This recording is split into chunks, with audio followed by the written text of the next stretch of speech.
Yo, what is up guys, it's Ghost here, welcome back to the channel, and in today's video we're going to be taking a look at all of the various attachments that you can get and the gadgets and whatnot for all the vehicles in Battlefield 6. Now, recently we had a big Chinese leak where one of the guys in the Chinese build, he essentially managed to emulate a server and then log into Battlefield Labs and go through all of the different attachments for all the different vehicles. The problem was, it was all in Chinese, so we couldn't really translate everything. That is, until now, where a guy over on YouTube called Shockwaves has actually collected all of the information together in these really nice illustrated infographics here, so I thought we could go over everything in them together and give you guys a bit of an overview. There's not going to be anything like too crazy or different here. I think if you've played Battlefield games before, you'll probably have come to know what to expect from a Battlefield title, especially when it comes to the vehicles and the loadouts. But just bear in mind that this may not be everything. Also, anything mentioned here in the video isn't going to be final. You know, these are just, of course, leaks from Battlefield Labs, so things definitely could change. So, without further ado, if you guys enjoy the content here on the channel, make sure you're subscribed to keep up to date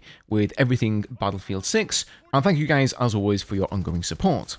Alright, so let's begin first of all here with the main battle tanks that are coming to the game. I'm sure you guys have already seen some leaks of these from the Battlefield Labs testing. So first of all, let's go and start with the driver. For weapon 1 here, it actually looks like you're going to be able to equip two different weapons as the driver position. So instead of getting primary weapons and then secondary weapons, it seems as though it's like a pick two system. So first of all, we have the MPAT shell, which is basically your sort of multi-function shell, pretty good against infantry, good against vehicles as well.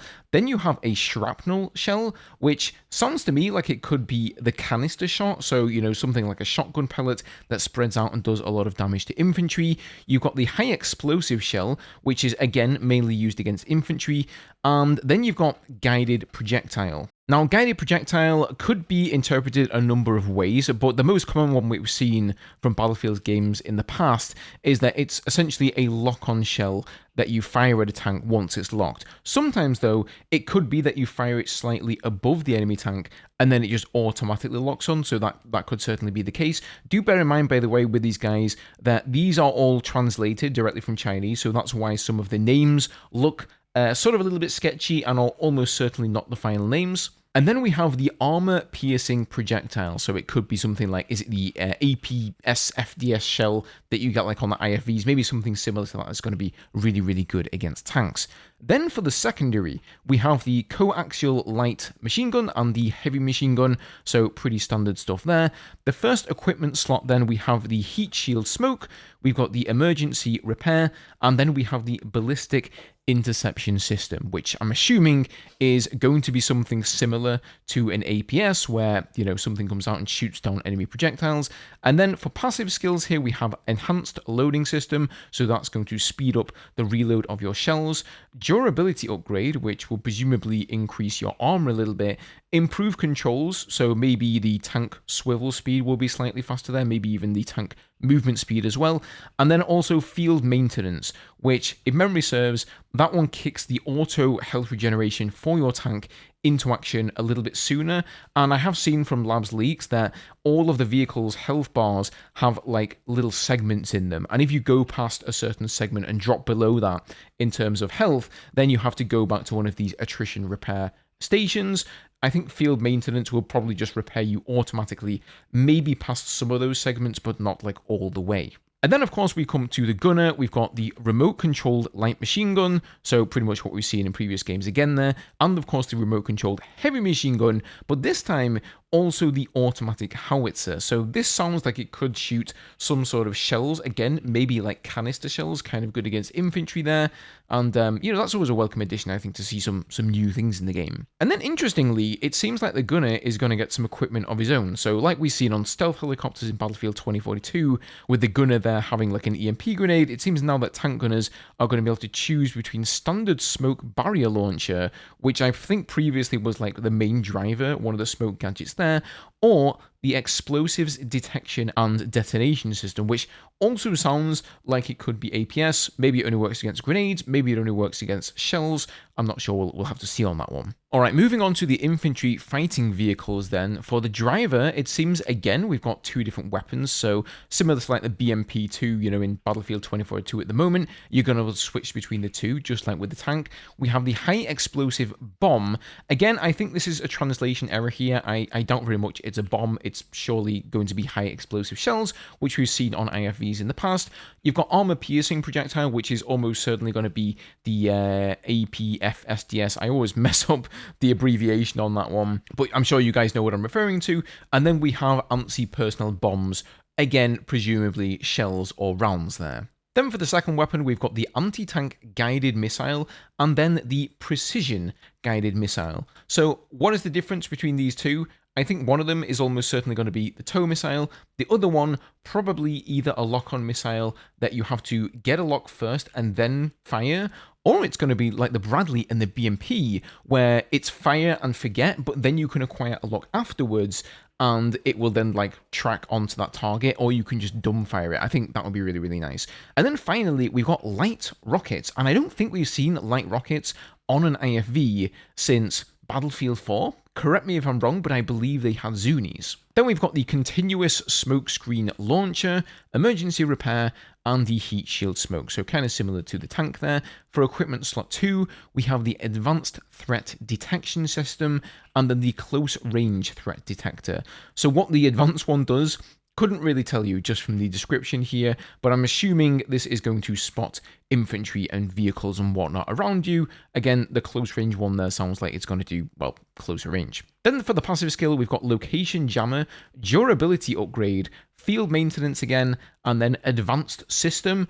Again, kind of a bit ambiguous, that advanced system one. Doesn't really give us a lot of intel. But the location jammer, I would assume, maybe stops you from being able to get spotted. And then moving on to the gunner seat, for weapons here, we have the remote-controlled light machine gun, the heavy machine gun, and the howitzer, so just like the tank. And then for equipment, once again, we have the active missile warning and kill system and the smoke barrier launcher. So this sounds like something that's going to shoot down enemy missiles, maybe somewhat similar to the APS system that we've seen in previous games. I'm not sure how these systems like that we've looked at for the tank here are all going to differ, because there was a different one for the driver, there was a different one for the gunner, and now there's a third one here for the gunner in the IFVs. So maybe are they all just like the same system in practice, but they just got different names because they're different vehicles? I think that's likely to be the case. Of course, in real life, there are many of these different kinds of systems, but I think in this game, they're probably going to pretty much all function in the same way. You press a key and it stops you from taking damage. Alright, moving on. Next up are the attack helicopters, and for the driver here, for weapon 1, we've got line of sight guided missiles, heavy rockets, and then light rockets. Now that sounds very similar to what we've already seen in most recent Battlefield games. I would say line of sight guided missiles sounds very, very much like smart rockets, which basically, if you're not aware, you fire them, and if they are close to a target, or you're sort of in the ballpark of where they are, they will semi-home on, lock onto that target, and redirect to hit them. And then you've got the heavy rockets, which are almost certainly going to be something like Zunis, which will be doing heavy damage against enemy armor. And then the light rockets will do extra damage against infantry targets there. For weapon 2, we have the precision guided missile. This is probably going to be a lock-on weapon. We've already seen that in some of the leaks. And then anti-aircraft locking missile. That's just like AA missile. So pretty standard stuff there. As for equipment, we've got fire extinguisher, which basically, if your vehicle is in a critical state, will, put out the fire, so to speak, and allow you to recover your mobility. And then you've got the ground target detection system, which once again is probably going to allow you to easier spot targets on the ground. Then for passive skills, we've got the radar system, which sounds like it could increase the range at which you can see other aircraft, maybe even ground targets as well. Improved armor, which probably does what it says in the tin. Radar resistance, so that's going to be something like stealth coating from Battlefield 4, which at least was available for the jets. And what that means is that lock-on weaponry will take slightly longer to acquire the lock on you. And then it just says heavy weapons. So, like, what does that do? Is it more ammunition for heavy weapons? Is it faster reload for heavy weapons? Again, we don't really know. Something strange here is that there is absolutely nothing about the gunner seat in this infographic. So We do know, of course, there is a gunner seat. We do know that we get this 30mm cannon. It fires in these 12-shot bursts, and then you have to do like a quick little reload. But aside from that, it doesn't seem like there are any TV missiles for the attack helicopters. And if you ask me, that is seriously missing a trick and one of the most like integral core features of attack helicopters from modern Battlefield games. So I really hope they are adding that in the future. Maybe it's in there and we just haven't heard about it yet, we haven't seen it yet, but I will be sorely disappointed if it isn't. Up next then are the anti-aircraft tanks here, and for the drivers, we've got anti-aircraft high-speed projectile, the anti-aircraft armor-piercing projectile, or multi-purpose air defense ammo. So interesting choices here. It sounds like one of these is going to be the faster firing, higher velocity round that will be easier to aim with and sort of shred vehicles, something like a 20mm cannons. And the other one is going to be maybe slower firing, a little bit heavier, does more damage, so something like 30mm. And then we've also got multi-purpose air defense rounds here as well. So maybe they're going to be like something like a middle ground, probably the 25mm ones. Then for the equipment, we've got the heat shield smoke and the emergency repair. And for the passive skill, we have location jammer again, improved controls, so that's going to be again movement speed and stuff like that, enhanced loading system for reloading, and then it just says advanced system. So what that last one there is, it's kind of hard to tell. And then last but not least, here we have the armoured personnel carriers, which are going to be your transport vehicles in the game. For the driver, you get the emergency repair continuous smoke and the screen launcher, so no actual weapons for the driver, of course, there. And for the second equipment, you've got the integrated medical cabin. That one's kind of interesting. It sounds like it's going to heal any soldiers that are inside then. The combat perception system, mobile command station, and then the grenade interception system. So again, this vehicle could have some sort of almost an APS system that only works on grenades, so it's not going to work against RPGs and enemy tank shells and things like that. And then for the gunner, again, we've got the light machine gun, the heavy machine gun, the howitzer. So those three machine guns seem to be really, common throughout all of the different vehicles here for the gunner seat. And then we've got the smoke barrier launcher and the explosives detection and detonation system. So pretty interesting loadouts there. Again, to reiterate what I said at the start of the video, I don't think there's anything too crazy, wacky, and wild here. We've seen all this stuff in Battlefield games before, and to be honest, I didn't really expect to see anything that new. After all, this is a modern military game, and maybe they want to save some interesting things as well for like future DLCs or future seasons and whatnot. It is a bit disappointing to not be seeing the TV missile on the attack helicopters, and I'm sure some of you are sat there wondering and saying, Ghost, what about the jets? What about the loadouts there? Well, unfortunately, this guy who went through all the loadouts in this emulated server on the labs build, he didn't go and properly look at the jets. Or I think he actually did, but it was like they still have placeholder loadouts, so they have the same loadouts as the attack helicopters, which obviously aren't finished yet. So we can't really tell everything that's going to be in the game yet. This just sort of gives us an indication of some of the things that will be there.